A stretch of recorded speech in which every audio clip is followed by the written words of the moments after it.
Sige, ma'am. Mainit. Hi! Good morning, mga moms! Hello, hello, hello! So, today is Thursday, a day before the last day ng pasukan ng mga student. So, nandito tayo ngayon sa store because I will be doing the cooking. So, I will be your cooking ng ina nyo for this day.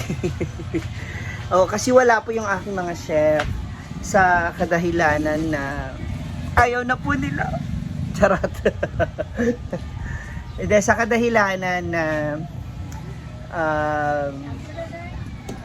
today is unit meet athletic ng mga students, so walang klase. Hi, good morning po. So, mostly mga what do you call this? Yung mga athletes ng bawat school. So, meron taga Balingasag, taga Villa. Saan pa ba yun? Hasaan, Claveria, and Taguluan, di ba? Di ba? So, yun yung mga students. So, dito sa school na to, ang nakasain dito na game is badminton and sepak takraw. The volleyball and the basketball ay dun sa plaza kasi nandun yung malaking court. So, para ma-accommodate din nila yung mga manunood ng mga ibang student para sa kanilang team. So, ngayon, ayan na halos iilan lang yung mga estudyante at saka mga teachers. Though may mga ibang teachers na taga ibang school. So, napag-usapan ng ibang teacher na parang yung iba is meron yata silang supplier ng food. So, kung yung iba wala, dito sila kumakain. Actually, kanina nakaluto na po ako ng 6 o'clock na ako actually nagising. So, nakaluto na ako ng pakbet. Ang palaya ko paubos na, pero bumili ako ulit. So, magluluto ako ulit ng palaya.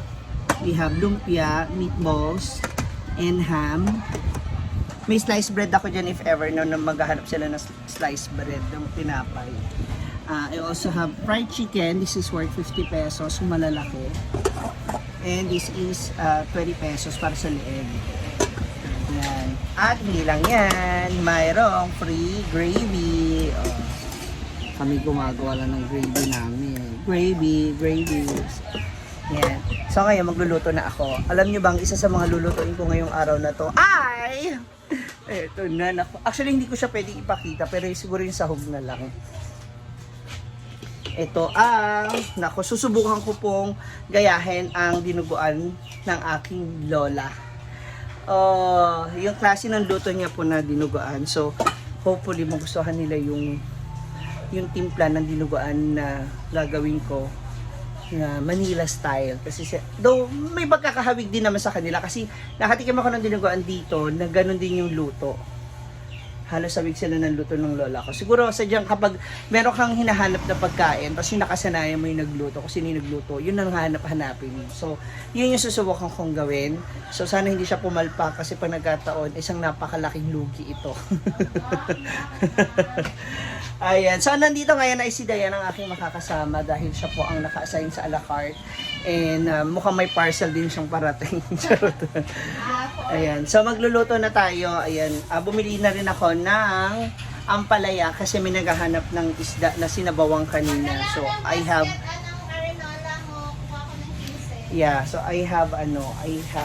have bumili ulit si ma'am. Alam niyo ba nakakatawa kasi in 3 hours? In 3 hours pa lang is nakaka 700 na ako na sales. So, bongga. This is a good sign. So, hopefully later, magtuloy-tuloy ito. Kasi yung iba baka mabitin na sa kanilang food pack. So, magluto na tayo. Bago pa sila dumagdatihan mamaya at wala silang maabutang ulam. Okay na yung sauce mo?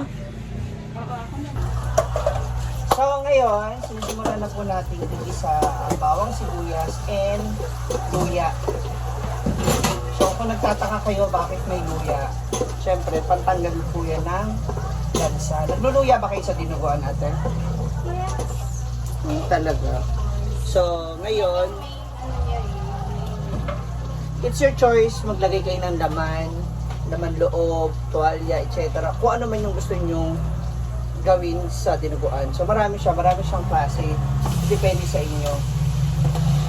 Kayo ba, anong klase ng dinuguan ang sa inyo? Kasi ngayon ang ginagawa ko ay yung laman loob.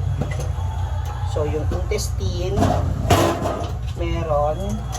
Kasingit. And so, igigisa lang natin ng bongga yung ating... Actually, napakuluan ko na ito kahapon. Kaya, naging madali na siya ngayon na maluto. No? Kasi malambot na siya. So, igigisa ko na lang siya.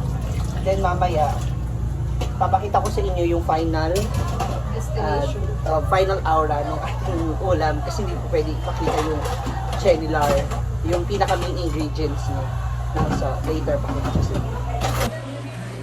Titikman na natin kasi first time ko talaga itong niluto. Halika, tignan natin na yun. Oo. Diba? So medyo, actually hindi pa siya ganun kalapot kaya ayaw ko muna siya ilabas.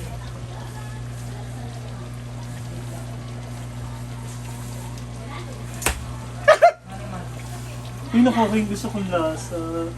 Sana magustuhan nila. Actually, pwede pa ito lagyan ng gata. Kaya lang. Lalagyan pa ba natin gata? Hindi pa. Balikan natin sila later. Wala, di pwede magsinungaling. Oo, okay ra. Okay ra. Siyempre teacher kayo, hindi kayo magsisinungaling. Hindi kayo gusto ko muna ipatikim baka matabang o ano. Tikman mo muna. Mas mabuti na yung ano. Mainit.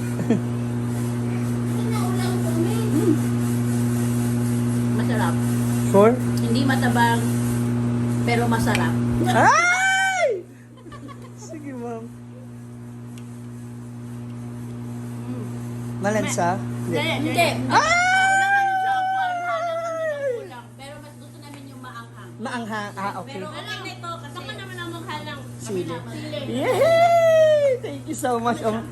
Balik na natin yung ulam niya. Thank you! Oh my God! May pinagpawisan ako ron. Sorry mga moms. Hindi ko lang... Kasi kanina pa po sila naghihintay, so nape-pressure na ako. So, ayan. Ay! Sayo ako. Thank you sa order, ma'am! Ay! So, this is it. Ang ating dinuguan. Yan. Actually, kanina marami na umorder kanina. Yan. So, dagdag na lang ako ulit ng dugo. Thank you so much. Wow. Lami siya. Umuusok-usok pa. Kasi, pinakuloan ko ulit. Diba? Inalis ko na yung tanglad kasi ano to? Sagabal siya sa pagsasandok. O, diba? Lami. So, ayun na mga moms. Ako natapos na nga. Pero may mga ilan pa akong ulam kasi tawag dito, kanina, naubos na yung ating chicken. Then gumawa ako ng nag-fried ako ng bagong chicken na 5 na nag-add on ako. And ayan yung isda natin, yung ulo na lang, so malamang akin na yan. Iuwi ko na yan para ulam later. So, for that, medyo nakakapagod kasi mag-isa lang ako. So, luto, ako rin naghugas at saka serve. And habang si a la carte naman is, ayun, kahit paano nakabenta rin siya today. Ayan, napakatahimik ng school. Kasi nga walang mga students. So, mostly, mga player lang talaga. Though marami pa rin naman kumain kanina. Hindi ko na siya nabidyohan kasi ang daming bumibili. Nagsabay-sabay din sila kanina. May mga magulang din nakasama ng mga athlete na kumain din dito. So, marami-rami rin tayo benta. Nako. Comment down below sa tingin nyo, magkano kaya yung naging sales ko ngayon. Re-replyan ko yung may tamang sagot. Alam nyo na yan. Again, maraming salamat sa panonood. If you like this video, kindly share this video. And again, sa mga nagustuhan, nasarapan sa aking dinuguan.